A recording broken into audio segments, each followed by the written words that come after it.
Ini waktu, silakan, Dit. Ya. Ya. Baik, Assalamualaikum warahmatullahi wabarakatuh. Waalaikumsalam warahmatullahi wabarakatuh. Kembali lagi bersama saya Aditya Dananjaya dari tim Sekretariat Forum Excellence BUMN yang akan memandu acara Business Excellence Virtual Cafe yang ke-6. Sebelumnya saya akan share screen terlebih dahulu untuk agenda pada siang hari ini. Untuk materi yang akan disampaikan langsung dari Bapak Bambang Irawan ini adalah terkait dengan Navigating Organizational Key Performance Result in the midst of COVID-19. Baik, dan materi ini akan disampaikan langsung oleh Bapak Bambang, yaitu dari PT Jalan Tol Lingkar Luar Jakarta. Beliau adalah salah satu pengurus juga dari Forum Excellence BUMN yang akan menyampaikan topik yang seperti tadi akan dimoderator oleh Bapak Cipto Ismojo dari PT Garuda Persero Tbk. Baik, selanjutnya untuk peraturannya akan saya sampaikan. Mungkin ada beberapa peserta yang baru join program FEB yang terbaru ini. Untuk nama, mohon kepada Bapak Ibu sekalian menggunakan nama lengkap di dalam aplikasi Zoom ini sebagai data e-sertifikat jika yang sudah mendaftarkan ke dalam link registrasi. Untuk Bapak Ibu sekalian, mohon dapat mute audio untuk memastikan lancarnya ketika pembicara pada saat menyampaikan materinya. Dan untuk link evaluasi, peserta akan kami kirimkan beberapa link evaluasi yang sedang kami jalani. Ini nantinya akan kami share di slide selanjutnya dan juga kami remind ke dalam kolom chat. Dan juga untuk materi pembicara, Bapak Ibu sekalian dapat mendownload materi pembicara di dalam link yang tertera di slide selanjutnya dan juga di dalam kolom chat. Untuk pertanyaan, Bapak Ibu sekalian dapat menanyakan ke dalam kolom chat yang nantinya akan dipilih langsung oleh moderator. Jika ada pertanyaan yang relevan, nantinya akan digabungkan oleh moderator dan ditanyakan langsung kepada pembicara. Mohon dapat menyertakan nama lengkap, asal perusahaan atau BUMN. Dan juga peringatan kepada Bapak Ibu sekalian untuk tidak menyebarkan link atau ID atau password Zoom meeting yang sedang berlangsung untuk menjaga keamanan dari webinar pada siang hari ini.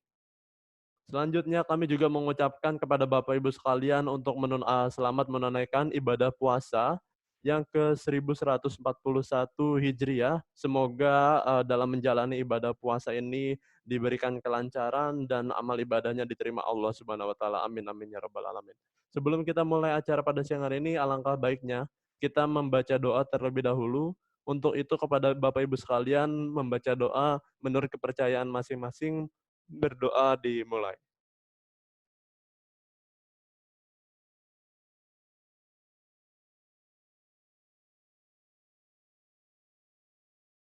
Selesai. Baik, Bapak Ibu sekalian boleh menunjukkan jempolnya untuk memastikan jaringan juga, audio maupun videonya. Oke, terima kasih Bapak Ibu sekalian.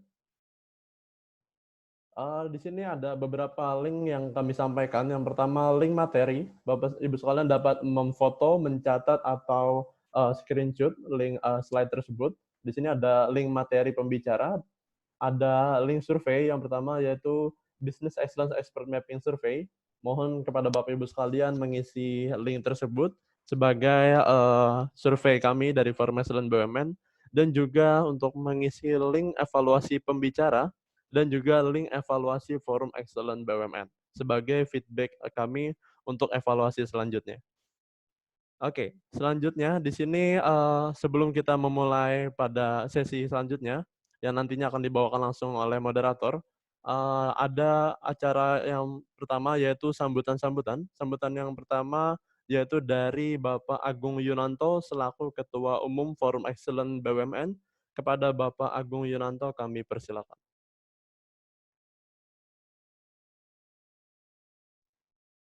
Dit, masih ada yang waiting tuh, tolong di-admit. Ya, baik Pak. Baik, cek sound bagaimana? Ya, bagus Pak. Bagus ya. Baik, bismillahirrahmanirrahim. Assalamualaikum warahmatullahi wabarakatuh. Waalaikumsalam warahmatullahi wabarakatuh. Pertama-tama perkenankan kami menyapa yang terhormat Pak Bambang Irawan dari PT Jalan Tol Lingkar Luar Jakarta. Pak Siap, Bambang Bos. ini pernah bertemu dengan saya di Wika, masih ingat apa enggak? Siap. Masih, Bos. Beliau sharing penerapan KPKU di Jasa Marga dan bekerja sama dengan Bika pada saat tersebut untuk sharing mengenai dasar riset untuk kategori 7. Terima kasih Pak Bambang sudah berkenan hadir. Kemudian juga para peserta webinar Business Excellence Virtual KP yang saya muliakan, juga rekan-rekan FEB dan moderator Pak Cipto Ismoyo dari PT Garuda Indonesia yang saya banggakan. Atas nama Forum Excellence BNN, kami mengucapkan terima kasih dan apresiasi yang sebesar-besarnya atas kontribusi Bapak-Bapak dan Ibu di dalam webinar ini. Marilah kita panjatkan puji dan syukur kehadirat ilahi atas perkenannya acara ini dapat terlaksana dengan baik. Juga atas nikmat sehat sehingga kita bisa berkumpul di acara ini. Juga kami mengucapkan selamat menunaikan ibadah saum di bulan Ramadan bagi rekan-rekan yang menjalankannya. Topik webinar kali ini relevan dengan topik sebelumnya, yaitu bagaimana mengelola bisnis di era COVID-19 crisis ini. Topik yang akan disampaikan oleh Pak Bambang luar biasa ini. Navigating Organizational Key Performance Result in the Midst of COVID-19 Pandemic. Di pengantar saya sebelumnya, saya menyampaikan bahwa respon dari korporasi atas krisis COVID-19 ini salah satunya adalah prinsip birasional. Prinsip birasional ini selain mengedepankan program-program utama di bidang efisiensi secara terpadu dan menyeluruh, juga korporasi pada umumnya menulis ulang rencana kerjanya, baik itu rencana kerja di tingkat proyek, rencana kerja tahunan, maupun rencana kerja jangka panjangnya. Hal ini akibat menurunnya secara signifikan pendapatan usaha perusahaan yang diakibatkan oleh krisis COVID-19 ini. Konsekuensi daripada kondisi ini akan berdampak pada penurunan kinerja bisnis setiap perusahaan, yang pada akhirnya akan berdampak pada relevansi KPI-nya, Key Performance Indicator-nya, yang pada umumnya sudah diputuskan di akhir tahun lalu atau di awal tahun ini. Kondisi ini dialami oleh perusahaan yang bergerak di bidang jalan tol. Kita sama-sama membahas di media, memberitakan bahwa terjadi penurunan yang signifikan terhadap volume lintas harian jalan tol. Dampak ini semakin terasa pada saat pemberlakuan PSBB dan larangan mudik, juga larangan pulang kampung saya kira ya. Pada kesempatan ini kita akan belajar dari Pak Bambang, bagaimana PT Jalan Tol Lingkar Luar Jakarta menyikapi hal tersebut. Termasuk kita akan belajar bagaimana perusahaan ini merumuskan dan atau memutakhirkan KPI-nya. Kita ingin mengetahui bagaimana pengalaman real dari Pak Bambang. Terima kasih kepada Pak Bambang, beliau berkenan menyampaikan pengalamannya dalam perumusan atau perumusan ulang KPI di perusahaannya di era COVID-19 ini. Mari kita simak pembelajaran beliau. Saya yakin kita akan mendapatkan pembelajaran yang sangat baik berbasis pengalaman langsung beliau di PT Jalan Tol Lingkar Luar Jakarta. Sekali lagi, terima kasih dan apresiasi atas peran serta rekan-rekan semuanya, khususnya kepada Pak Bambang Irawan. Selamat berwebinar di kafe ini, cuma karena kita puasa, jadi kafenya tanpa kopi, Pak ya. Dan semoga bermanfaat. Wassalamualaikum warahmatullahi wabarakatuh. Waalaikumsalam warahmatullahi wabarakatuh. Waalaikumsalam warahmatullahi wabarakatuh. Baik, terima kasih banyak Bapak Agung Yunanto atas sambutannya dan telah membuka acara pada siang hari ini. Selanjutnya saya akan membacakan CV dari moderator yang akan membawakan dan membimbing membawakan materi selanjutnya. Di sini moderatornya yaitu adalah Bapak Cipto Ismoyo, yaitu beliau asal perusahaan dari PT Garuda Indonesia. Beliau juga salah satu pengurus dari FEB sebagai Kabid Organisasi dan Kesisteman, lulusan dari S1 Teknik Fisika ITS Surabaya, yang memiliki sertifikasi yaitu dari Six Sigma Green Belt dan juga Project Management dan juga IAITA Airline Management dan juga berpengalaman bekerja di Departemen Financial Analyst, SM Financial Control for Operation and Maintenance, dan juga SM Corporate Performance Control, dan masih banyak lagi pengalaman bekerjanya. Dan juga beliau adalah salah satu asesor KPKU BUMN yang telah mengakses di beberapa perusahaan BUMN seperti perusahaan-perusahaan besar, Jasa Marga, dan juga PT PP, Inalum, Perumdamri, PLN, dan masih banyak lagi. Untuk itu langsung saja kepada Bapak Cipto Ismoyo, ke waktu dan tempat kami persilakan.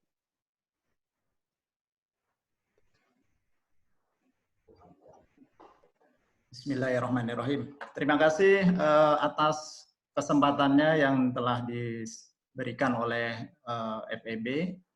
Dalam hal ini, kita hari ini akan bertemu dalam format Business Excellence Virtual Cafe.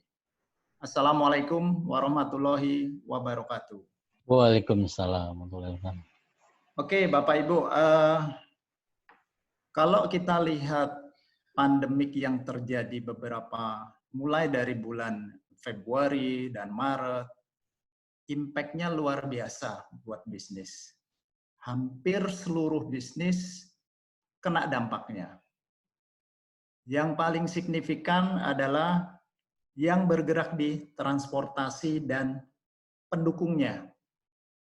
Contohnya, ada beberapa artikel yang sudah dapat kita baca, pengusaha bis, omsetnya itu bisa turun 70-100%.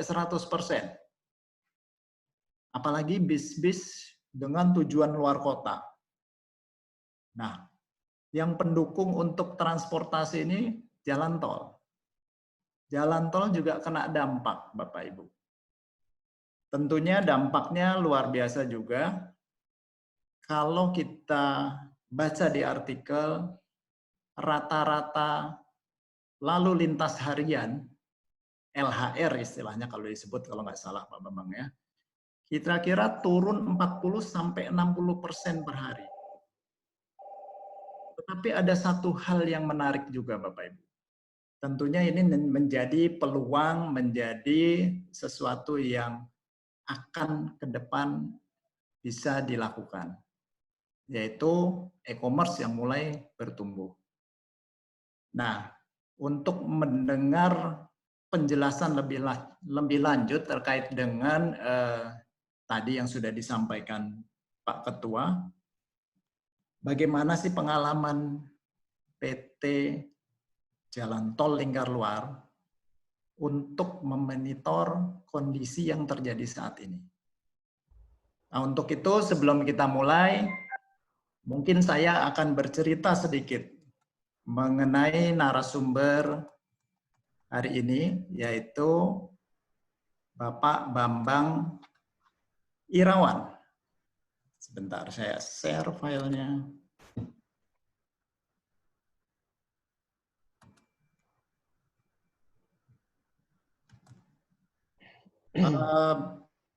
Sebentar ya Bapak Ibu, saya share.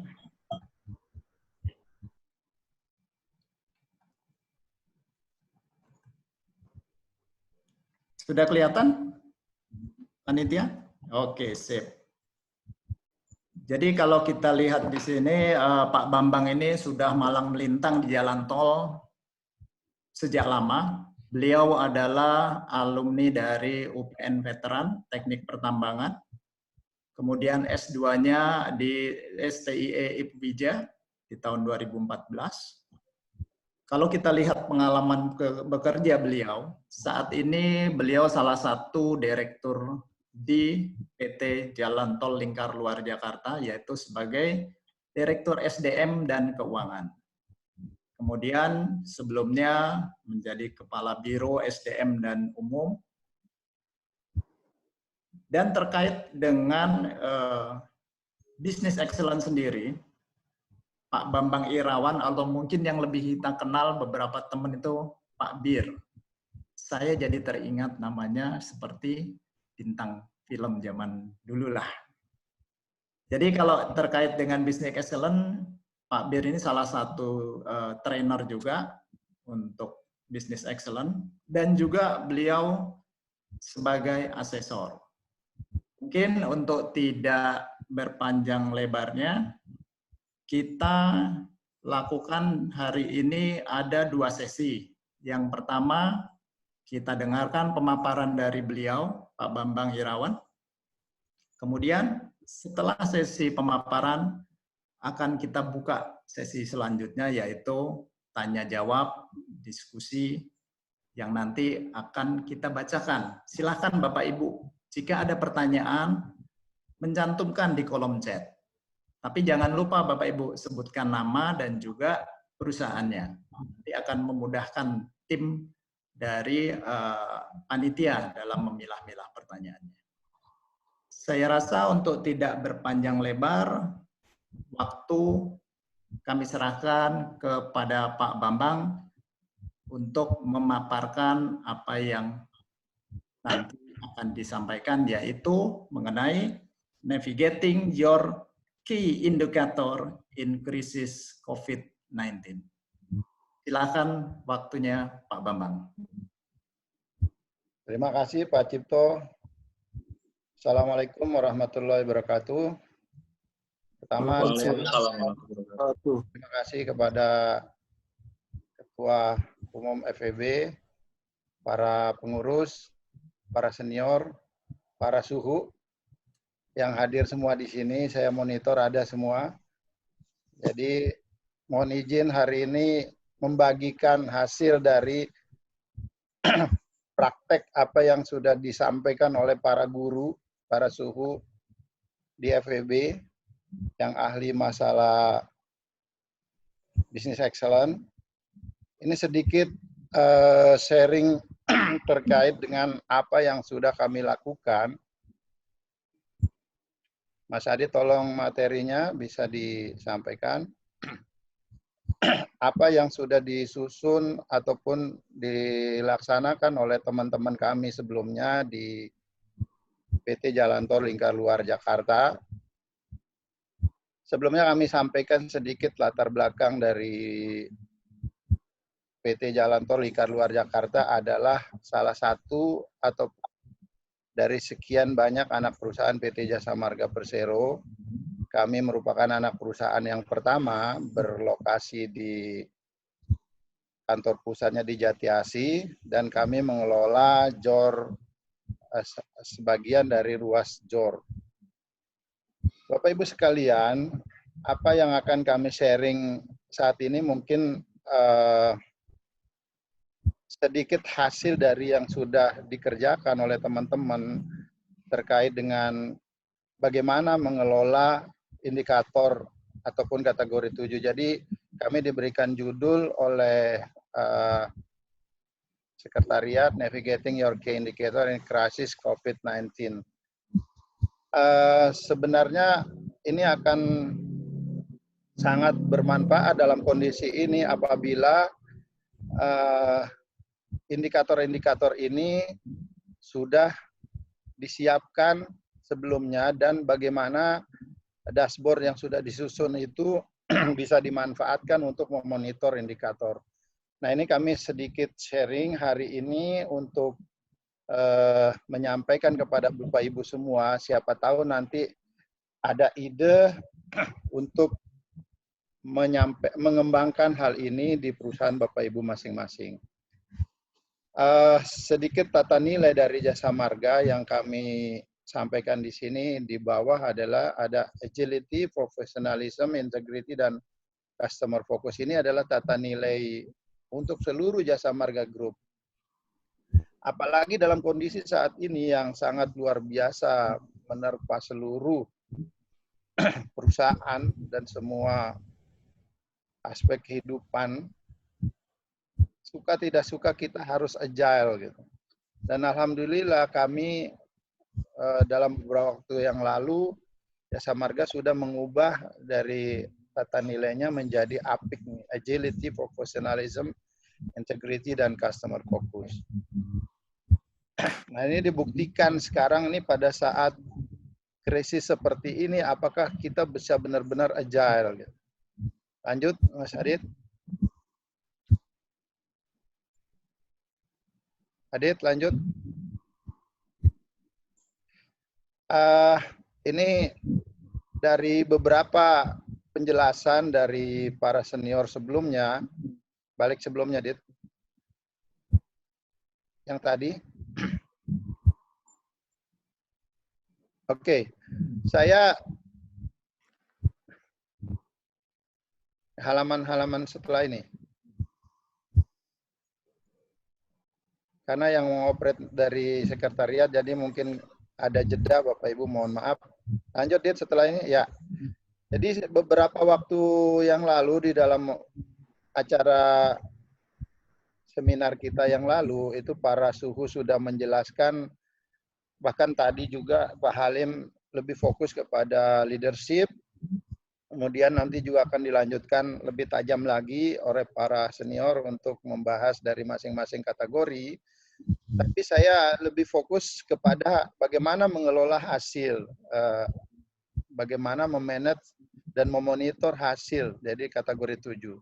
Based on pengalaman kami di Jasa Marga Group, alhamdulillah kami memang dibesarkan melalui satu kompetisi yang luar biasa, sehingga dimunculkanlah kreasi-kreasi dan inovasi bagaimana bisa menjadi yang terbaik dan memberikan yang terbaik, dan alhamdulillah itu meningkatkan kinerja perusahaan secara keseluruhan.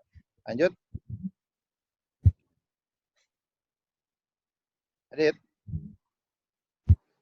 Nah, saya mencoba untuk lebih fokus kepada core value yang kelima dari 11 tata nilai excellent yang sudah kita pelajari bersama, bahwa perusahaan dituntut untuk terus belajar dan menyesuaikan terjadinya perubahan lingkungan atau agility. Perusahaan juga harus mampu membuat transformasi ya dengan siklus waktu yang lebih pendek dan seterusnya. Jadi saya lebih fokus kepada core value di kategori 5. Oke, lanjut, Dit. Nah, Bapak Ibu sekalian, sebagaimana yang kita pelajari bersama di dalam teori KPKU, bahwa harus ada alignment ya, integration antara apa yang sudah ditetapkan dalam visi perusahaan, itu diturunkan menjadi sasaran di bawahnya, baik itu proses maupun hasilnya. Jadi apa yang sudah menjadi tujuan misi perusahaan, visi perusahaan, tata nilai dan strategi itu harus di-cascade ke bawah sampai kepada individu. Nah, hari ini kami mencoba sharing untuk menyampaikan bagaimana cara kami meng-cascade dari sasaran ataupun visi misi perusahaan tadi menjadi sasaran kerja individu, sehingga timbul satu integrasi yang pada akhirnya dalam mengelola kategori 7-nya hasilnya itu kita tidak kerepotan lagi untuk mencari siapa yang harus bertanggung jawab dari masing-masing indikator tersebut. Lanjut.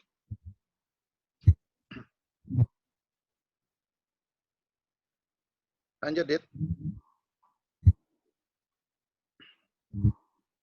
Nah, ini dari sasaran strategis perusahaan tadi, ini langsung saja kita masuk ke prakteknya. Yang kami lakukan di tempat kami adalah bagaimana kita meng-cascade sasaran strategis perusahaan itu menjadi sasaran unit kerja.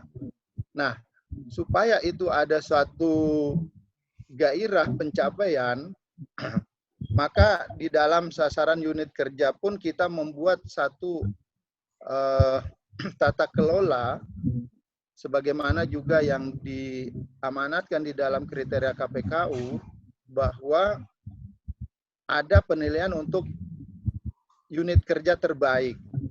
Nah, ini pun kami coba buat prosedurnya dan tata kelolanya bagaimana menilai dari sasaran strategi tadi untuk menjadi sasaran individu, harus melalui sasaran unit kerja dan bagaimana menilai unit kerja itu siapa unit kerja yang terbaik yang berkontribusi terhadap sasaran strategi perusahaan. Nah, ini mungkin salah satu contoh, ini ada prosedur yang kami buat di dalam perusahaan kami, tujuannya untuk mengatur tata cara pelaksanaan penilaian kinerja unit kerja supaya diketahui keunggulan dan praktik-praktik terbaik guna mendorong unit kerja lainnya mengikuti pencapaian kinerja terbaik yang telah dicapai unit kerja tersebut. Ini ada ruang lingkupnya meliputi aktivitas penilaian sejak tim penilai melakukan persiapan sampai dengan menyusun laporan hasil penilaian untuk ditetapkan oleh direksi. Lanjut.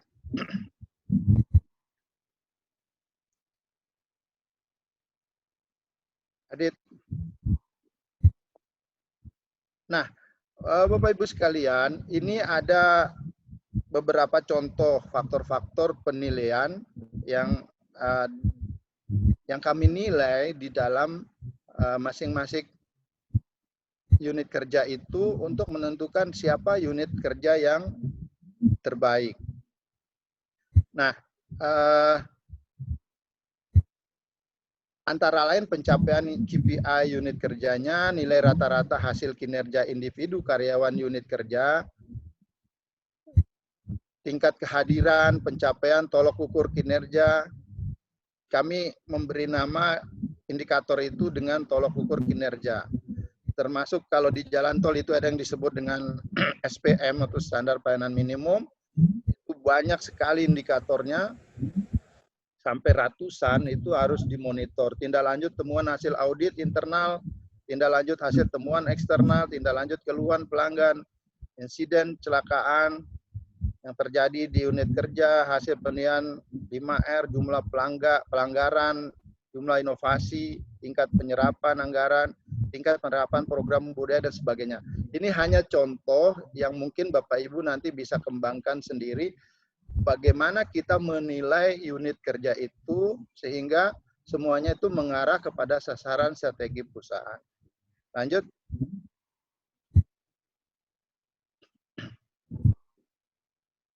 Adit. Mas Adit, oke. Nah, Bapak Ibu sekalian, saya akan lebih fokus kepada ini. Di sini ada cascade, ya, merupakan inovasi ataupun kreasi kami. Bagaimana cara mengcascade sasaran strategi perusahaan tadi bisa integrasi menjadi kinerja masing-masing individu karyawan.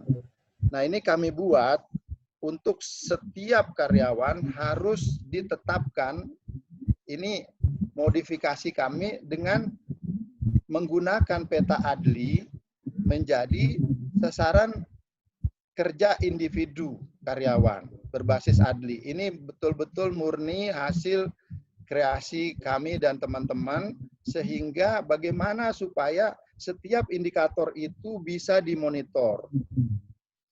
Nah, ini kami modifikasi dari SK direksi yang selama ini sudah berjalan berupa job desk dan sebagainya, kami ganti. Waktu itu karena saya sebagai senior leader di kantor kami, saya minta untuk diubah SK direksinya menjadi bentuknya seperti ini. Jadi ini untuk memudahkan kita memonitor indikator tersebut. Nah, approach-nya apa? Setiap orang itu, ini hanya salah satu contoh, ya, ini hanya salah satu contoh, tapi isinya yang di dalam ini lengkapnya itu kami buatkan suatu SK direksi yang sangat tebal sekali, karena setiap jabatan, setiap individu itu harus memiliki sasaran kerja berbasis ADLI ini. Jadi approach-nya apa? Approach-nya adalah SK direksi apa sih yang melingkupi tugas dia, prosedur apa yang melingkupi tugas dia. SK direksi nomor berapa itu kita sebutkan tentang apa dan sebagainya. Nah, itu kita cantumkan di dalam approach-nya. Kemudian deploy-nya dia harus mengerjakan apa? Ini sekali lagi ini hanya contoh, tapi aslinya kami punya yang sudah ditetapkan oleh direksi bahwa masing-masing individu itu memiliki sasaran kerja individu berbasis ADLI ini. Nah, fungsi pokoknya apa dia dalam tugasnya itu? Kemudian urian tugas dia itu melakukan apa? Kemudian tanggung jawab dia terhadap pekerjaannya itu apa saja? Nah, kemudian learning-nya itu dia harus melakukan evaluasi terhadap laporan apa, data apa, dan sebagainya itu kita cantumkan satu persatu di dalam job desk orang per orang yang berbasis ADLI ini. Nah, kemudian yang terakhir adalah integrasinya. Pekerjaan dia ini harus menghasilkan grafik yang mana, indikator yang mana. Nah, ini yang memudahkan kita untuk memonitor dalam suasana COVID seperti sekarang ini. Kita bisa menarik linknya, integrasinya terhadap masing-masing indikator. Nah, itulah hasil kreasi teman-teman kami untuk bagaimana menavigasi semua indikator yang ada. Dan kami punya indikator yang sangat banyak sekali, sampai ribuan lebih. Dan bagaimana memonitor sekian banyak indikator itu, ya kita cascade menjadi sasaran kerja individu itu ke masing-masing orang. Dan sasaran kerja inilah yang harusnya menjadi bagian dari penilaian kinerja dia. Gitu. Jadi dia mengevaluasi kenapa datanya menurun dan sebagainya. Lanjut.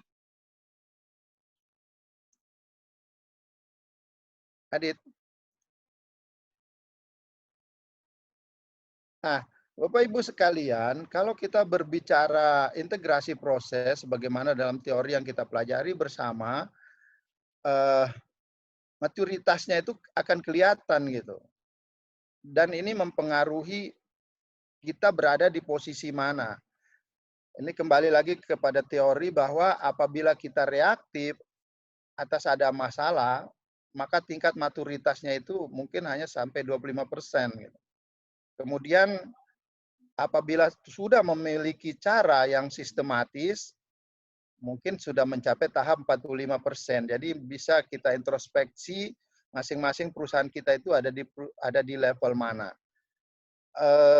Alhamdulillah berkat dari ilmu Pak Rasuhu, ini di sini ada Pak Dudung dulu yang menginisiasi di divisi Risk and Quality Management, kemudian ada Pak Nixon, jagoannya di situ, yang dibimbing juga, dibantu juga oleh para suhu yang semua hadir hari ini di dalam seminar ini.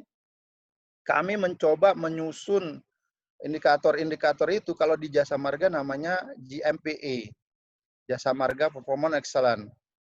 Kalau di kami, di JRJ, itu namanya tolak ukur kinerja. Nah, bagaimana kita bisa melampaui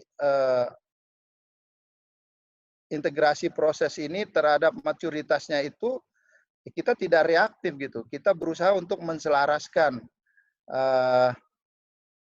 antara apa yang disampaikan di dalam strategi perusahaan menjadi sasaran kerja masing-masing individu karyawan. Nah, memang arahnya kita mengarah kepada 70-100% ini, tapi dalam prosesnya terhenti karena memang selama ini Jasa Marga itu cabang dan anak perusahaannya dibesarkan oleh kompetisi yang sangat ketat. Dalam rangka ulang tahun Jasa Marga nanti ditentukan siapa cabang dan anak perusahaan terbaik. Namun karena adanya proses transformasi, proses penilaian based on KPKU ini untuk sementara tidak dilakukan dulu untuk cabang dan anak perusahaan sambil menunggu proses transformasinya selesai. Kebetulan yang menakodainya adalah Pak Nixon, salah satu pengurus FEB juga dan asesor KPKU kita sama. Oke, lanjut.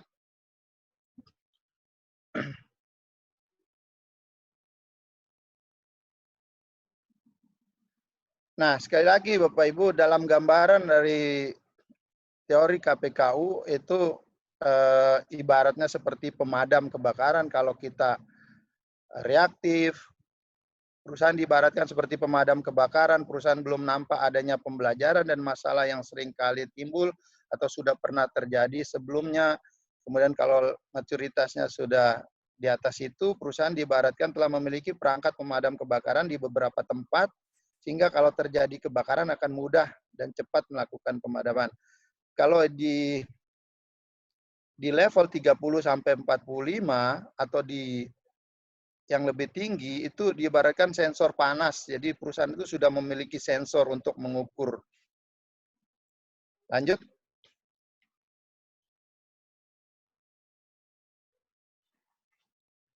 Adit.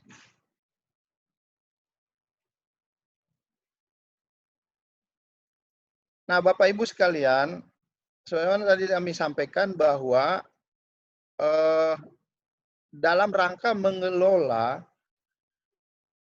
yang sekian banyak indikator itu supaya bisa dikelola dengan baik, kami punya kamus tolok ukur kinerja. Jadi setiap indikator itu kita susun sedemikian rupa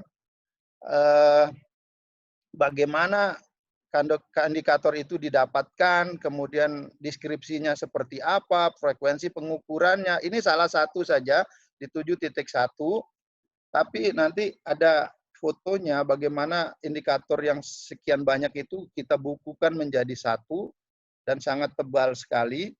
Bagaimana kita mengelola pembanding dan sebagainya. Ini mungkin bisa dimodifikasi kalau Bapak Ibu nanti misalnya berkenan ingin menerapkan ini, bisa bersama-sama nanti kita diskusikan. Pernah juga ada beberapa teman-teman dari perusahaan lain juga datang ke kami untuk melihat bagaimana sih penerapan KPKU di Jasa Marga Group. Kebetulan datang ke salah satu anak perusahaannya, yaitu ke tempat kami.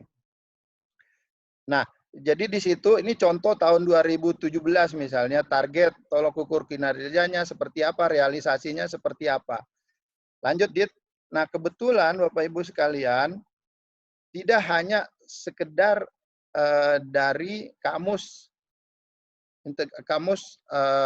indikator, tapi kami juga punya kamus lain. Jadi setiap pertanyaan di dalam masing-masing kategori itu harus terintegrasi dengan profil yang mana, dengan proses yang mana, dengan input yang mana, kemudian dia itu menghasilkan ukuran output yang mana, kinerja unggul yang mana. Jadi sekian ratus pertanyaan itu kami petakan satu persatu, itu ada integrasinya. Jadi misalnya dia pertanyaan kategori 1A.1, bagaimana pemimpin senior menetapkan visi dan tata nilai. Dia terintegrasi dengan profil yang mana? Itu berarti dengan P1A2 misi visi tata nilai, P1A3 profil tenaga kerja, P1B2 pelanggan dan stakeholder, dan seterusnya. Masing-masing indikator itu kita petakan satu persatu, integrasinya ke proses yang mana, kemudian terhadap output yang mana, kemudian terhadap kinerja unggul yang mana. Lanjut, Dit. Nah, ini semua kami bukukan, Bapak Ibu, menjadi satu kamus, ya. Dan pada saat, nah ini bukunya yang kamus integrasi karena sangat tebal dan besar, itu pakai kertas A3, ini ratusan halaman. Kemudian ini juga kamus tolok ukur karena ada 1000-an lebih indikator, juga sangat tebal. Inilah menjadi pedoman kami dalam mengelola indikator tersebut. Kemudian kategori 1 sampai 7 dan seterusnya. Lanjut, Mas Adit.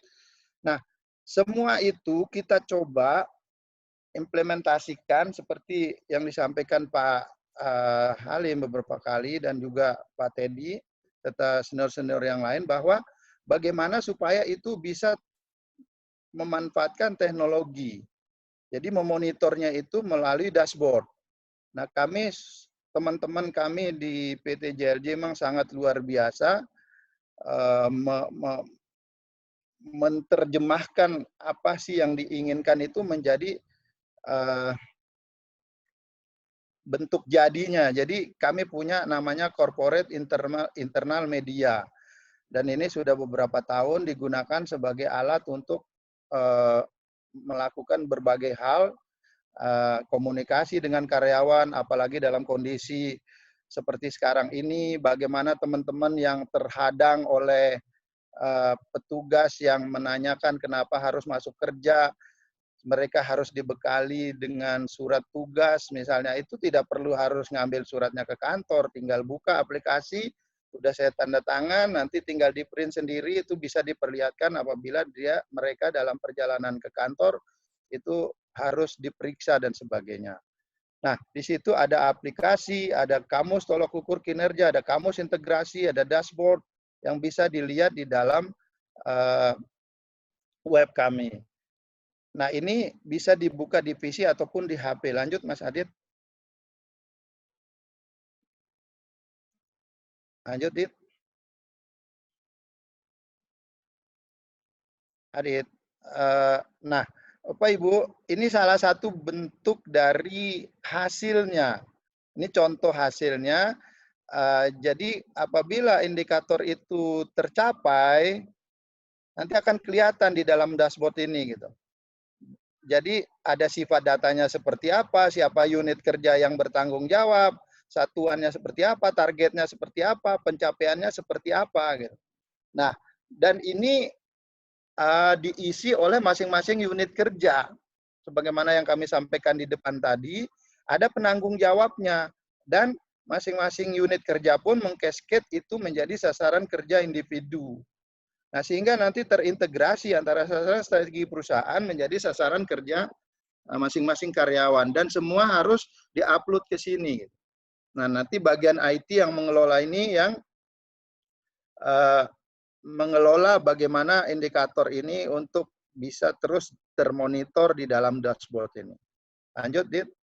Jadi mau ada monitor tolok ukur kinerja, input tolok ukur, dan sebagainya.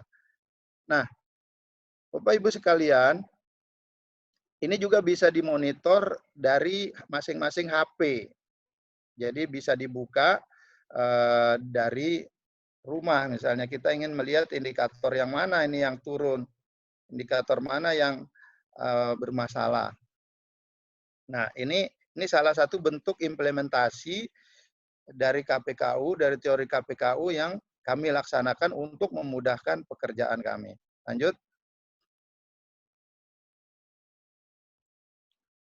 Lanjut, Dit. Nah, jadi kami berupaya untuk mengoptimalkan teknologi yang ada untuk bisa memonitor kinerja. Memang untuk kondisi saat ini akan sangat berat untuk bisa seluruh kinerja itu bisa termonitor dengan baik, apalagi kondisi teman-teman itu harus WFH. Tapi untuk monitor yang key performance indicator, terutama seperti pendapatan tol itu tetap bisa dilakukan day by day, sehingga kita tahu secara real berapa penurunan setiap hari dari pendapatan tol maupun volume lalu lintas yang melintasi ruas tol kami. Lanjut. Dan ini terus terang Bapak Ibu ya memerlukan effort yang luar biasa untuk membangun ini, seperti yang disampaikan oleh para suhu-suhu sebelumnya, bahwa memang yang paling penting dan sangat penting adalah komitmen senior leader. Tanpa itu semua tidak mungkin gitu. Jadi KPKU ini hanya menjadi alat, hanya menjadi pengetahuan dari champion team. Jadi nggak berarti apa-apa. Kita hanya euforia di dalam assessment saja. Nah, Bapak Ibu, ini salah satu contoh. Waktunya masih 5 menit lagi, silakan. Ya, sedikit lagi Pak Cipto. Nah, ini Bapak Ibu contoh dari pada saat kami di-assess, semua asesor itu di sampingnya itu ada layar. Layar itu untuk memonitor setiap kategori itu yang terhubung ke dashboard kinerja. Jadi online. Sampai ke semua eviden itu tidak lagi manual. Jadi eviden itu harus sudah ada di dalam database, sehingga pada saat ingin dilihat itu cepat. Ini based on pengalaman kami pada saat mengakses secara teori jawaban di dalam kategori 1 sampai 6 itu muluk bagus semua, tapi begitu diminta eviden tahun depan baru disampaikan gitu. Ini agak riskan, sehingga kami mencoba bagaimana semua eviden itu sudah ada di dalam database, dan sehingga begitu diinginkan itu sudah kita buat hyperlink. Kecuali kalau asesor itu menginginkan yang fisiknya, itu pun harus sudah kami siapkan. Nah, ini untuk memudahkan saja. Jadi setiap indikator itu bisa ditampilkan secara online di dalam layar, sehingga memudahkan para asesor itu untuk menilai apakah memang benar indikator itu dikelola dan bisa dimonitor hasilnya. Lanjut. Ini hanya sekedar contoh saja bagaimana kami memudahkan dalam proses asesmen yang sering dilakukan. Nah, ini contoh hyperlink. Jadi misalnya pada aplikasi, pada jawaban kami terkait dengan masing-masing kategori, misalnya memerlukan eviden, nggak perlu kita mengambil lagi di dokumen arsip eviden itu akan melelahkan. Begitu butuh eviden, tinggal diklik saja, itu ada tanda biru, diklik saja di situ langsung muncul evidennya di layar gitu.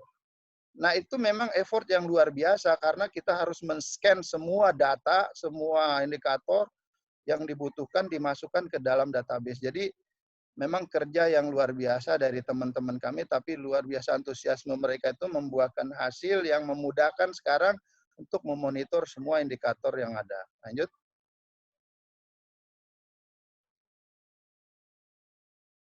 Dikit lagi. Oke, saya kira itu sharing kami Bapak Ibu sekalian, mungkin sangat sederhana, tapi mudah-mudahan ada yang terinspirasi dengan penyampaian kami. Terima kasih, kita buka forum diskusi. Baik, terima kasih atas pemaparannya dari Pak Bambang Irawan, Pak Bir. Luar biasa apa yang sudah dilakukan beberapa waktu yang lalu ini. Tentunya dampak dari pandemik yang kita rasakan ini juga berdampak kepada jalan tol atau bisnis jalan tol ini. Tadi sudah disampaikan juga bagaimana dari JLJ, PT JLJ ini melakukan mengukur kinerjanya. Tentunya untuk apa? Untuk melakukan yang namanya learning. Learning untuk apa? Untuk agile. Apa yang harus dilakukan organisasi? Tentunya untuk merespon kondisi yang saat ini terjadi. Kemudian dari strategi menjadi sasaran, sasaran itu turun di unit-unit. Banyak unit di JLJ mempunyai KPI, mempunyai sasaran yang sudah terukur, sudah ditetapkan kesepakatannya bersama. Kenapa harus ditetapkan bersama? Karena memastikan bahwa nantinya apa yang dilakukan align dengan strategi perusahaan. Apalagi kondisi sekarang, di mana pandemik terjadi, pendapatan menurun, traffic turun, semuanya berimpact kepada departemen yang ada di PT JLJ. Tentunya hal ini juga tadi disampaikan align, KPI dari corporate align sampai di level individu. Di satu sisi yang tak kalah menariknya adalah bagaimana JLJ itu sudah menyiapkan infrastrukturnya. Infrastruktur apa? IT-nya, database-nya. Jadi agile-nya itu akan disupport oleh kecepatan sistemnya. Itu tentu sangat menarik. Kita akan ulas, kita akan bahas mengacu kepada pertanyaan dari teman-teman sekalian. Kalau saya cermatin, luar biasa Bapak Ibu, pertanyaannya kayaknya ngehit banget, banyak sekali Pak. Dan saya mesti harus seleksi, kemudian kita kelompokkan.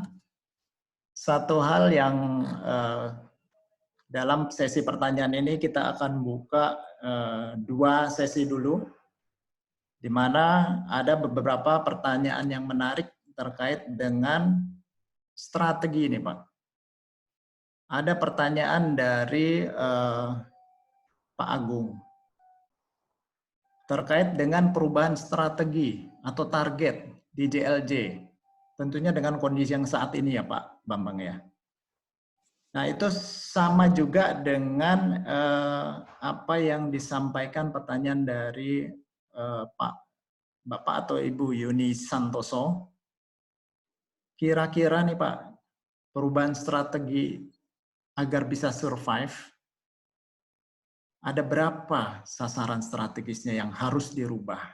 Apakah semuanya ataukah hanya beberapa yang sangat signifikan terhadap bisnis? Kemudian apakah ada nih dari JLJ klaim karena kondisi force majeure, klaim ke pemerintah, adakah kenaikan tarif dimajukan ataukah ada penambahan masa konsesi? Mungkin itu yang akan perlu direspon atau disampaikan kira-kira seperti apa dari Pak Bir. Monggo Pak, silakan Pak. Terima kasih Pak Cipto, Bapak Ibu sekalian. Alhamdulillah, terima kasih. Pertama pertanyaan Pak Agung ya. Perubahan strategi terkait kondisi saat ini. Betul Pak, memang sangat berat ya. Tapi satu hal yang perlu kami sampaikan bahwa secara langsung memang dampak penurunan itu tidak secara langsung kepada JLJ, karena kondisi JLJ ini begini. JLJ ini kan sebagaimana Bapak ketahui, kita membuat kontrak manajemen untuk mengoperasikan ruas jalan tol JOR ya. Kebetulan ada 2 pemiliknya. Jadi yang pertama untuk 2 JOR CCS dari Bambu Apus sampai dengan veteran itu punyanya Utama Karya, kemudian yang dari Bambu Apus ke Rorotan itu milik Jasa Marga. Jadi kami punya kontrak manajemen. Nah, tentunya dalam kondisi seperti ini pemegang saham itu berhitung lagi gitu terhadap hal-hal yang sudah ditetapkan di awal di dalam kontrak manajemennya, diminta untuk ditinjau lagi bagaimana hal-hal yang masih memungkinkan untuk bisa dilakukan perubahan terhadap pembiayaannya. Nah, kami mencoba bernegosiasi kembali dengan pemegang saham maupun pemilik ruas untuk mencoba melihat mana yang masih memungkinkan untuk kita negosiasi. Nah, kami berupaya untuk mengamankan dulu dalam tanda petik bahwa semaksimal mungkin yang harus dijaga adalah karyawan. Dalam hal ini kita tidak berupaya untuk mengarah kepada beban itu dulu gitu. Walaupun mungkin di beberapa perusahaan itu mungkin alternatif yang dipilih. Nah, hal-hal yang menjadi tidak terlalu prioritas untuk dilakukan di dalam tahun ini itu yang kita coba soroti. Misalnya beban pemeliharaan dan sebagainya yang mungkin masih bisa kita negosiasikan dari sisi volumenya. Misalnya dia harus melakukan perbaikan berapa kali dalam setahun misalnya. Itu yang coba kita lihat. Jadi memang semua terdampak, tetapi kita masih punya ruang gitu untuk melakukan hal-hal yang sehingga semuanya bisa selamat dengan kondisi yang sangat berat. Mungkin itu untuk Pak Agung. Kemudian saya kira hampir sama dengan pertanyaan Bu Yuni tadi bahwa strategi mana yang harus diubah gitu. Ya dari beberapa sasaran strategi memang kita coba lihat yang masih memungkinkan untuk kita lakukan modifikasi gitu. Kita bernegosiasi ulang. Kemudian yang ketiga, klaim kepada pemerintah. Tentunya ini mungkin yang akan dilakukan oleh holding kami, Jasa Marga Group.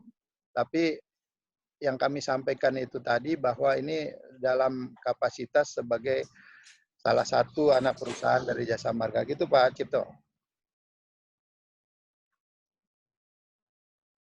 Baik, Pak Bir, terima kasih atas penjelasannya. Memang kita tidak bisa mengingat waktu ya, tidak bisa semuanya dijawab dengan detail. Nanti tentunya ini akan kita share, pertanyaan ini akan direspon oleh Pak Bambang. Menginjak pertanyaan selanjutnya, Pak Bambang, terkait dengan kondisi saat ini tentunya ada improvement atau inovasi. Ini pertanyaan dari Pak Suyanto. Nah, inovasi ini sudah dilakukan apa saja oleh PT JLJ?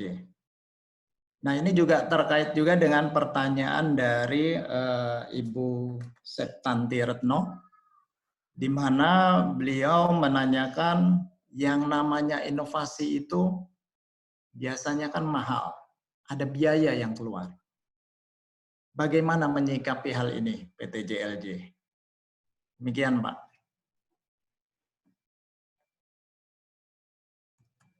Baik, dari Pak Umam tadi ya? Pak Suyanto. Oh, Pak Suyanto. Nama Bu Septanti.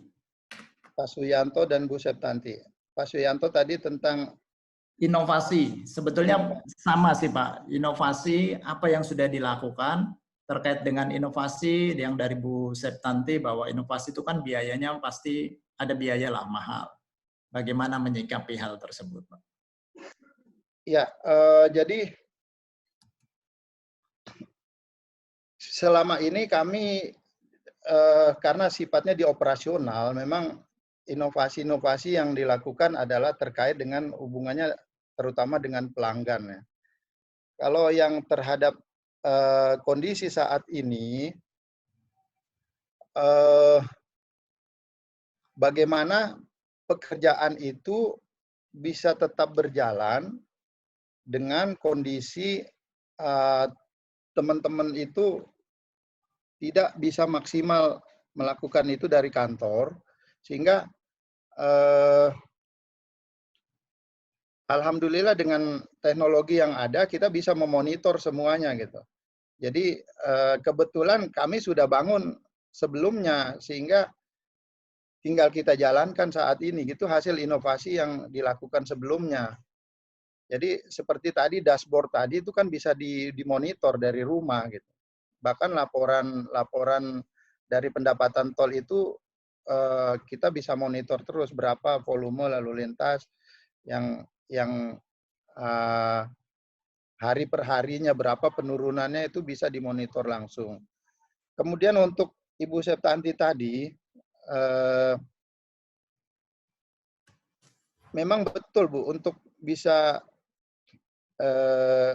melakukan inovasi itu harus ada komitmen untuk kita konsekuen dengan inovasi itu, tapi juga harus mau keluar biaya gitu. Nah di kami itu setiap tahun itu ada forum untuk inovasi karyawan yang dituangkan di dalam KPMPP. Itu kita buka dan kita berikan kesempatan dan kita berikan ruang untuk teman-teman berinovasi terhadap apapun yang dilihat di dalam pekerjaannya sehari-hari. Jadi bukan hanya operasional. Termasuk juga apa yang kami sampaikan tadi itu adalah hasil inovasi teman-teman semua gitu. Apa yang tadi kami presentasikan itu adalah hasil dari inovasi teman-teman. Jadi mereka berlomba-lomba dan itu memang kita berikan reward gitu. Setiap tahun ada rewardnya dan biaya untuk menghasilkan apabila mereka membutuhkan alat dan sebagainya, ya perusahaan harus mau mengganti itu. Gitu. Kita sudah mengharapkan mereka untuk berinovasi, ya masa keluar duit dari kantong sendiri gitu. Nah itu juga kembali kepada komitmen. Mudah-mudahan bisa sedikit menjawab. Silakan Pak Is. Oke, baik Pak Bambang, luar biasa. Terima kasih atas responnya. Ada beberapa pertanyaan sebetulnya mirip-mirip, tapi ini saya ambil salah satunya dari Pak Arif Kamirin, yaitu bagaimana kelincahan dalam penentuan target kinerja perusahaan, target kinerja masing-masing unit kerja, maaf, dan sasaran individu di PT JLJ dengan kejadian pandemik COVID-19 ini. Nah, itu pertanyaan dari Pak Kamirin. Ada satu lagi mirip juga, ini dari Pak Halim. Yang menarik di sini adalah tadi setiap unit mempunyai KPI yang berbeda. Pertanyaannya adalah bagaimana membalance antar KPI unit tadi. Karena bisa jadi ada unit-unit yang effortnya luar biasa, dia mengharuskan seperti itu, ada yang unit supporting. Kira-kira gimana clue-nya dari Pak Bir, Pak? Silakan, Pak. Terima kasih Bapak sekalian. Agak ngeri-ngeri sedap nih jawab para suhu nih. Soalnya belajarnya dari beliau-beliau nih. Jadi kelincahan masing-masing unit kerja tadi, memang untuk saat ini kita berusaha semaksimal mungkin ya untuk bisa memonitor semua pekerjaan walaupun dari rumah. Kami tekankan kepada teman-teman itu bahwa WFH itu adalah bukan libur. Jadi teman-teman tetap setiap hari itu kami monitor di masing-masing unit. Saya gabung di unit ini, mereka kan bekerja dari rumah, tapi kalau ada yang urgent ke kantor. Kadang saya full di kantor, tapi melakukan WFH dengan teman-teman, itu kita memonitor setiap pekerjaan mereka, sehingga akan kelihatan, terutama yang urgent-urgent, kami menopang operasional itu tidak boleh terganggu. Gitu. Jadi yang kami lakukan adalah bagaimana kebutuhan operasional itu dalam kondisi seperti sekarang, misalnya dia tidak boleh duduk berdekatan, misalnya harus dipikirkan social distancing-nya di mobil jemputan itu seperti apa. Nah, itu harus bisa diselesaikan dengan segera. Tidak boleh harus ada yang terganggu. Karena itu juga menyangkut kepada pendapatan, pelayanan kepada pemakai jalan juga tetap harus berjalan, sehingga teman-teman operasional itu kan tidak bisa berhenti, tidak bisa WFH. Nah, tapi apa yang mereka lakukan itu yang harus disupport oleh supporting dari kantor pusat, dalam hal ini di Jatiasi. Nah, bagaimana memonitor kinerja teman-teman itu seluruh, kami punya berjenjang, punya grup senior leader yang terdiri dari direksi dan satu level di bawahnya untuk memonitor kinerja unit day by day-nya. Kemudian nanti dari unit juga melakukan video conference dengan seluruh karyawan yang ada di unitnya. Dan kadang-kadang saya masuk juga ikut ke masing-masing unit apabila harus ada decision yang segera diputuskan hari itu juga. Jadi kita tetap bisa bekerja dalam kondisi sekarang ini untuk memonitor mana-mana hal yang urgent. Kalau sangat diperlukan, perlu tanda tangan direksi secara langsung, ya mereka harus ke kantor menyelesaikan itu, ngeprint dan sebagainya. Tapi kalau bisa dilakukan dengan melalui online, ya kita selesaikan secara online. Kemudian yang dari Pak Halim tadi, bagaimana membalance. Kami punya indikator untuk mengukur kinerja masing-masing individu, ada beberapa kriteria, Pak. Sehingga nanti pada saat di akhir tahun apabila ada keuntungan perusahaan yang itu menjadi insentif karyawan, itu sudah ada. Jadi ada dari beban kerja masing-masing unit itu nanti ada penilaian. Nah, kemudian itu nanti kita rumuskan bersama-sama, nanti muncul nilai akhir dari masing-masing orang, dia akan mendapatkan berapa. Dari nilai itu nanti disepakati bersama-sama dari berbagai faktor, kemudian nanti diputuskan dia akan mendapatkan insentif berapa. Kemudian menjawab. Oke, baik. Terima kasih atas responnya dari Pak Bir. Ada pertanyaan lagi, sebetulnya banyak sekali. Ada beberapa pertanyaan yang menarik. Di sini salah satunya dari Pak Gagu. Tentunya dengan kondisi adanya PSBB, kemudian larangan mudik, itu kebijakan-kebijakan pemerintah yang baru-baru ini sudah dirilis, tentunya akan berdampak kepada bisnis, utamanya kinerja keuangan. Kita tahu keuangan adalah darah bagi perusahaan. Dia yang akan merunning perusahaan tersebut. Kira-kira bagaimana nih PT JLJ mengantisipasi penurunan kinerja keuangan tadi, Pak? Mungkin ada inisiatif-inisiatif strategis yang lain yang dilakukan dan bagaimana menyelaraskan dengan perusahaan induk. Karena JLJ kan bagian dari perusahaan induk Jasa Marga. Silakan, Pak. Baik, terima kasih Pak Cipto, Pak Gagu. Jadi memang kondisi saat ini suka tidak suka, kami sudah sampaikan kepada teman-teman bahwa ya kemungkinan tahun berikutnya kita tidak ada insentif ataupun bonus gitu ya. Kemudian jujur saja direksi sendiri nggak dapat THR Pak, jadi jangan minta THR ke saya gitu.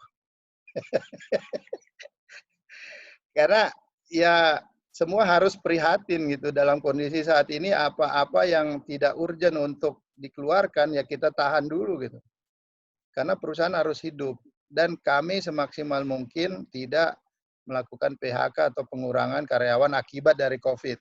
Tapi kalau untuk di kami jujur saja kami sedang membuka dan sudah kami buka beberapa waktu lalu adalah pensiun dipercepat kalau bagi teman-teman yang berminat dan itu kita sudah siapkan budgetnya kalau misalnya ada yang berminat untuk berwirausaha. Kita bekali dengan entrepreneurship walaupun tidak maksimal tapi paling tidak apabila mereka sudah yakin dan sudah berani berusaha sendiri di luar ya sudah kita salaman gitu dengan besaran yang sudah disepakati. Demikian, Pak. Oke, terima kasih Pak. Satu lagi Pak Bambang. Dari kebetulan sama juga dari Pak Bambang juga, tapi yang ini Pak Bambang Mulyawan dari KS Group. Bagaimana PT JLJ ini menerapkan budaya kerja tenaga kerja terkait dengan kondisi saat ini? Tentunya pasti ada perbedaan karena tadi sudah disampaikan ada kerja dari rumah, kemudian mungkin prosedurnya sudah berubah, targetnya berubah. Bagaimana dampaknya terhadap KPI yang telah ditetapkan itu sendiri, Pak? Baik, Pak. Memang untuk merumuskan secara sepihak itu agak berat. Artinya begini, dalam kondisi yang semua tidak mungkin untuk ke kantor, ada unit-unit yang dengan penuh integritas, mereka tetap harus datang ke kantor karena tidak bisa hanya dari rumah, karena terkait dengan apa namanya kondisi yang memang harus dikerjakan dari kantor, work from house gitu ya. Jadi kami juga menilai itu gitu. Bagaimana integritas teman-teman ini itu juga sempat kami bahas bersama. Bagaimana penilaian bahkan untuk kehadiran pun ini sedang kita pertimbangkan bagaimana antara yang memang dia harus datang ke kantor, kemudian dia hanya bekerja dari rumah dan apa namanya kontribusinya terhadap indikator itu seperti apa, ini yang sedang kami bahas bersama supaya ada keadilan di situ. Betul memang harus ada hal yang menjadi satu tolok ukur. Ini sedang kami siapkan. Oke, baik Pak Bambang. Tak terasa waktunya juga sudah bergulir. sudah mendekati waktu akhir. Terima kasih sekali atas paparan yang tadi sudah disampaikan oleh Pak Bambang, di mana tadi disampaikan bahwa bagaimana perusahaan dengan kondisi yang seperti ini masih tetap eksis dengan tentunya harus ada yang namanya berubah. Dalam hal ini berubahnya adalah lebih agile. Lebih agile tetapi berdasarkan fakta, data. Dan itu disupport tadi dengan adanya alignment, KPI dari corporate, dari perusahaan sampai dengan level individu. Kemudian dipantau progresnya, tentunya dipermudah dengan yang namanya database, dashboard. Nah, itu satu bagian yang tidak terpisahkan untuk bagaimana perusahaan itu bisa agile secara cepat. Nah, harmonisasinya juga tadi sudah disampaikan seperti apa. Tentunya hal ini akan sangat berpengaruh kepada kondisi perusahaan kita, organisasi, terutama JLJ yang akan datang. Kondisi ini berdampak kepada semua, tetapi jangan salah, di dalam kerisauan, gundah gulana selalu ada namanya peluang. Peluang itu yang harus terus kita kaji, harus terus kita cari bagaimana dengan kondisi yang sekarang ini kita bisa tetap eksis, bisa tetap berinovasi, bisa tetap memberikan kinerja terbaiknya. Nggak berpanjang lebar sebelum kita menutup sesi ini, tentunya kita apresiasi juga sebelumnya kepada Pak Bambang Irawan atas waktunya, kesempatannya, dan kita appreciate dengan share yang dilakukan hari ini. Kita buktikan dengan kita sampaikan e-sertifikat kepada Pak Bambang Irawan. Ini tentunya bagian dari awarding, pengakuan terhadap Bapak atas share hari ini, tentunya pengalaman-pengalaman yang sangat berguna bagi kita, bagi teman-teman BUMN, dan peserta-peserta yang mengikuti di Business Excellence Virtual Cafe ini. Kemudian saya juga mengucapkan apresiasi kepada para peserta. Mohon maaf sebelum itu, kami sampaikan juga token buat Pak Bambang. Apresiasi, kita sampaikan ada buku V-Theory, karangan suhu kita juga, Bapak Teddy. Dan di sana mengulas bagaimana yang dilakukan untuk improvement. Improvement ini sejalan dengan yang tadi disampaikan. Bagaimana dengan kondisi seperti ini, dengan data yang seperti ini, apa yang harus kita improve. Nah, V-Theory tentunya akan mendukung untuk kondisi tadi. Kemudian apresiasi juga kepada seluruh audien hari ini.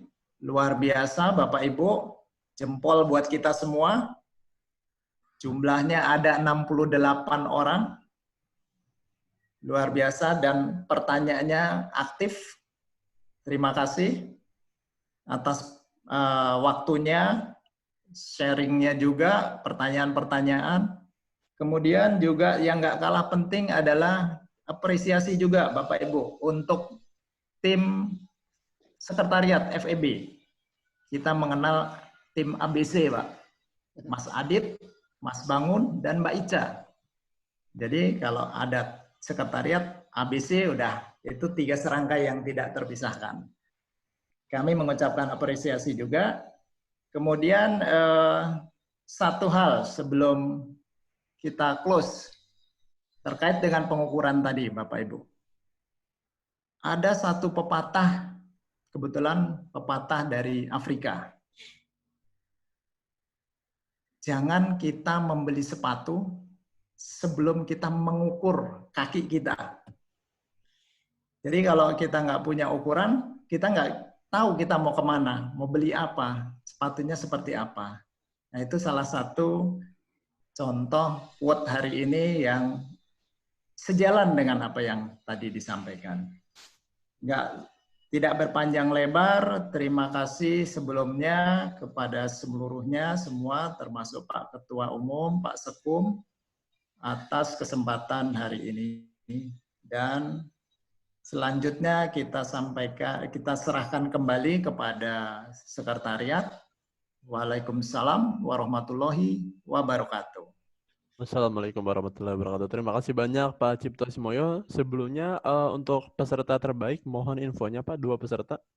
Oke, mohon maaf ketinggalan. Ada 2 peserta yang saya sudah identifikasikan. Yang pertama yang tadi menarik pertanyaannya adalah Ibu Sumaryatun dari PT Kimia Farma. Ibu nanti akan mendapatkan token buku V-Theory yang dikarang oleh salah satu tim expert di FEB, Suhu juga.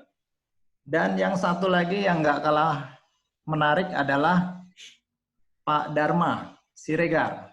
Luar biasa, pertanyaannya sangat produktif. Ada lebih dari 10 pertanyaan. Tapi mohon maaf, saya belum bisa menyampaikan semuanya.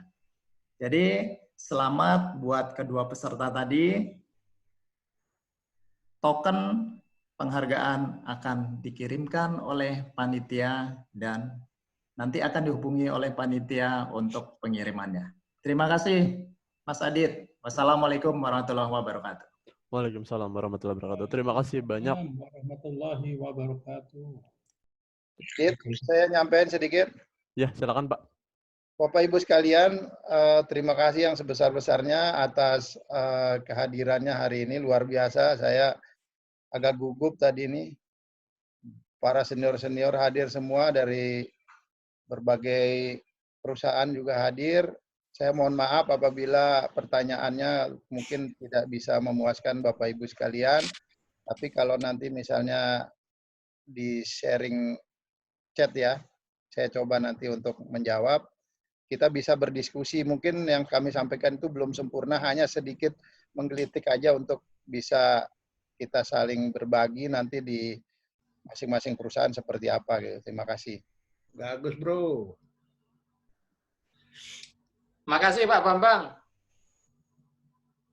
Oke. Baik, terima kasih banyak sebelumnya kepada Bapak Bambang Irawan atas materi yang telah disampaikan. Semoga materinya bermanfaat bagi kita semua, terutama bagi peserta dan juga bagi pribadi maupun bagi perusahaannya.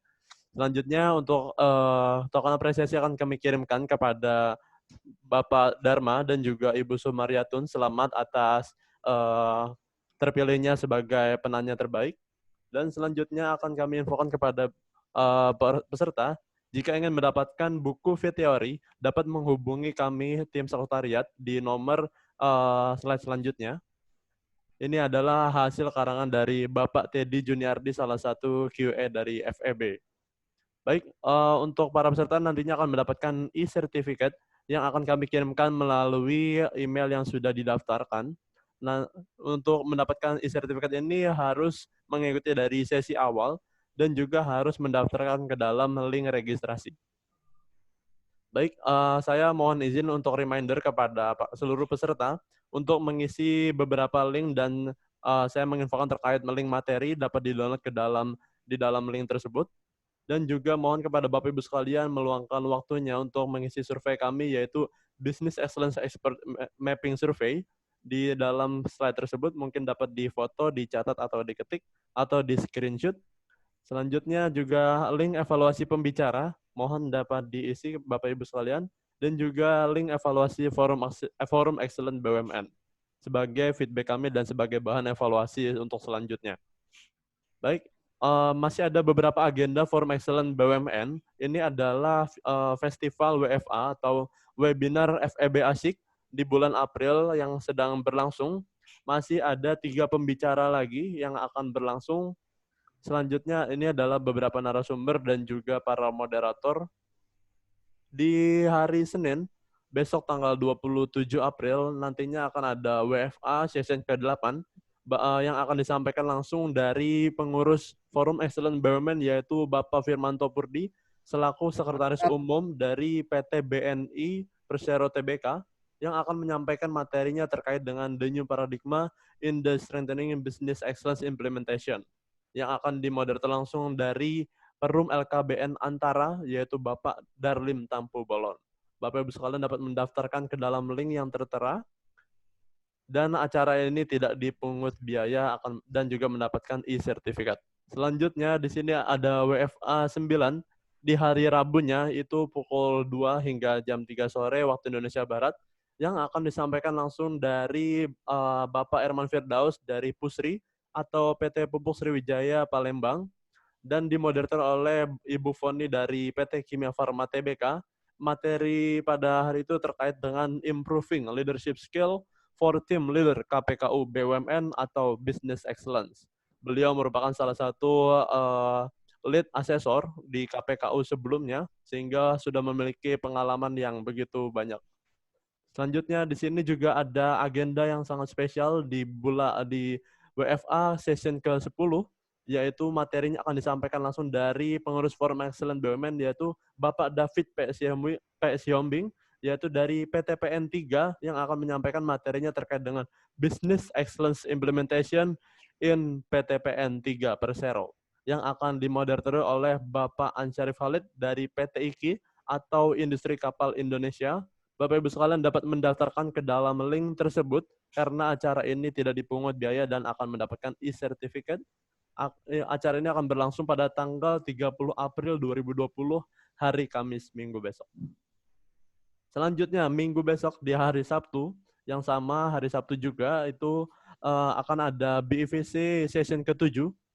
Saat ini adalah BIVC session ke-6, minggu besok adalah BIVC session ke-7, yaitu materinya terkait dengan sharpening customer perspective in the midst of COVID-19, yang akan disampaikan langsung oleh Bapak Dudung Prilaksono. Ya, beliau adalah salah satu quality assurance atau QA dari Forum Excellent BUMN dan juga pengurus dari LPAB, yang akan dimoderator oleh Bapak Firmanto Purdi dari PT BNI Persero Tbk. Materi ini akan disampaikan pada hari Sabtu jam 10 pagi sampai jam 12 waktu Indonesia Barat. Ini linknya masih kita buka sehingga Bapak Ibu sekalian dapat mendaftarkan ke dalam link yang tertera. Dan di siangnya, di hari Sabtu juga, tanggal 2 Mei, itu akan diadakan BIVC juga, yang ke-8. Materi tersebut akan disampaikan langsung oleh Bapak Teddy Juniardi. Beliau juga sama seperti Bapak Dudung, yaitu salah satu QA dari FEB, dan juga pengurus dari LPAB. Beliau akan menyampaikan materinya terkait dengan sharpening strategi perspektif in the midst of COVID-19. Namun yang berbeda adalah waktunya. Beliau akan menyampaikan di siang hari jam 1 hingga jam 3 sore waktu Indonesia Barat. Akan dimoderatori oleh Bapak Gagung Yudiarinto dari PT Semen Indonesia Group Persero Tbk. Beliau juga salah satu pengurus dari FEB, yaitu Wakil Sekretaris Umum 2. Baik, terima kasih kepada Bapak Ibu sekalian yang sudah hadir pada acara siang sampai sore ini. Untuk agenda selanjutnya nanti akan kami publish di dalam Instagram kami atau sosial media kami di Forum Excellent BUMN, dan juga hasil recording akan kami publish ke dalam Sekretariat FEB di dalam YouTube kami. Mohon dapat di-share, like, komen, dan subscribe. Dan juga Bapak Ibu sekalian yang ingin membeli buku V Teori hasil karangan dari Pak Teddy dapat menghubungi kami di nomor sekretariat di slide tersebut. Baik, terima kasih kepada Bapak Ibu sekalian atas waktu dan partisipasinya. Selamat beribadah puasa. Semoga amal ibadah puasanya diterima oleh Allah Subhanahu wa taala. Selanjutnya kurang lebih mohon maaf. Wassalamualaikum warahmatullahi wabarakatuh. Salam excellent. Waalaikumsalam. Makasih Pak Bambang.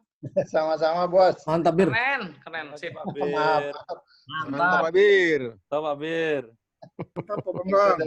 Jangan minum bir. Topinya dipakai, topinya besok. Ayo, Bos, segera ini. Pak Bir. Bir, baju Itu cucu yang keberapa itu? Junior. Hah? Junior. Dari mana itu?